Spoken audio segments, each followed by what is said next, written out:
Hi everyone, this is Alan Rosinski of Metro Manhattan Office Space. Good evening. Like many of you, I subscribe to Louis Rossmann's YouTube channel, and I couldn't help but notice the real estate related videos that he's posted in the last few days, and one notably which discussed his search for a new retail store 1 year ago, which I had the pleasure of participating in, and I actually represented Louis for one property, and we didn't make a deal, and Louis found another space, and I'm happy for him. I enjoyed working with him. He was very fair, very reasonable, and I really do wish him all the best. His video, though, I found very interesting because it's so much from the tenant's perspective, and I can understand his point of view. In a way, he's painting the landlords as being somewhat unreasonable and almost, lack of a better word, is greedy. And I think what his video does, I can understand it, but it doesn't take into account a landlord's point of view. And notably, the extremely high level of risk that a landlord takes when they make a deal with a new tenant, because they have all sorts of costs.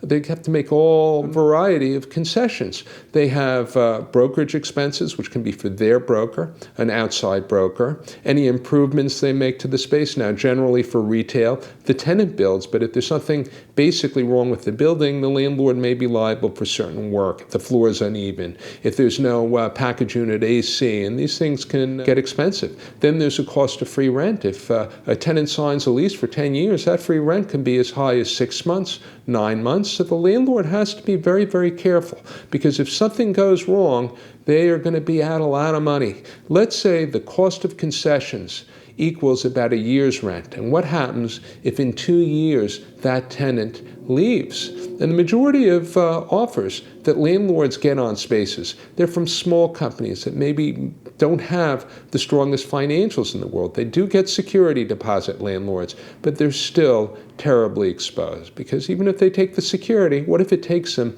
6 months to rent a space? Now, I think what happened in Louis's situation is he comes across very well. He's very knowledgeable, very, very successful, a very well-known figure in his industry. But he's not McDonald's. He's not a publicly listed company. He's not Starbucks. And most landlords, in their dreams, they're looking for tenants of that caliber. So I think that goes a long way towards explaining why landlords were not more accommodating. Now, you may ask, why is it in a landlord's interest to wait 6 months or a year to rent a space? How can it be that a year later all these spaces are vacant? Well, I'll tell you, you have to understand how the business works.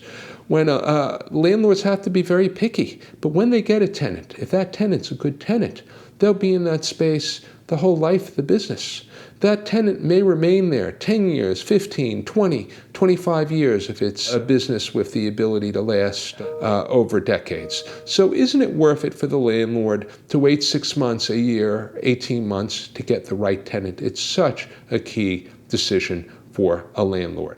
Now, regarding the games which were played with square footage, the misrepresentations by landlords and leasing agents, as far as I'm concerned, highly unprofessional. That's a disgrace. That shouldn't happen. Now, I think if Louis had had a broker with experience in retail who was involved, who represented him, that broker would have vetted the leasing agents, brokers, landlords, which played games. I mean, I know as a broker myself, I tend to gravitate towards the landlords who are reasonable, honest, who you can trust, who don't fool around too much, and the leasing agents. So, many of these owners and landlords, I've known them for more than a decade. Almost do business with a handshake on them. And I mean, some of the other ones are questionable, and I think Louis unfortunately had an unfortunate experience.